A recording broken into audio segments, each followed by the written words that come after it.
Hello student, welcome to my YouTube channel English Learner Assam.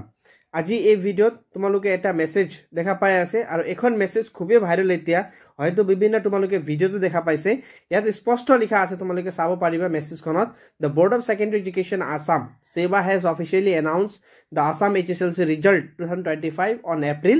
20 এখন বিভিন্ন ওয়েবসাইটৰ পৰা এখন মেসেজ লোৱা হৈছে আৰু এখন তোমালোকক মই এটা ফ্ল্যাশ কৰি আছো মেসেজ যোনটো এটা বেলেগ ওয়েবসাইট পৰা মই তোমালোকৰ লগত এটা শেয়াৰ কৰি আছো ইয়াতেও তোমালোকে স্পষ্ট দেখা পাবা যে HSLC এক্সাম ডেটস হৈছে 15 ফেব্ৰুৱাৰী টু মাৰ্চ 3 আৰু কিন্তু ৰিজাল্ট ডেটটো দিয়া আছে এপ্ৰিল 20 2025 এখানে হয় নেকি বা বিভিন্ন ষ্টুডেন্টৰ মনত এটা প্ৰশ্ন আছে কিন্তু মই তোমালোকক এটা কথা কৈ দিম ইয়াত যদি আমি হিষ্ট্ৰীত সাম HSLC ৰিজাল্ট যদি ইয়াত তোমালোকে দেখা পাইছা 24 23 22 1 20 19 18 কিন্তু এখানে ডেটা তোমালোকে এটাও ডেট ম্যাচ হোৱা নাই ৰিজাল্টৰ যেহেতু তোমালোকে গম পাইছো অলৰেডি 20 এপ্ৰিলত অলৰেডি 2024ত এখন ডেটাত ৰিজাল্ট ডিক্লেয়াৰ কৰা হৈছে ইয়াৰ কাৰণে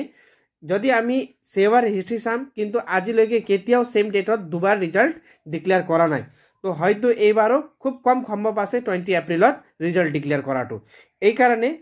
ৰিজাল্ট হ'ব এপ্ৰিলত সেকেন্ড উইকত আজি এই চ্যানেল যদি প্ৰথমবাৰ ভিজিট কৰিছে কাইন্ডলি চ্যানেলটো সাবস্ক্ৰাইব কৰিব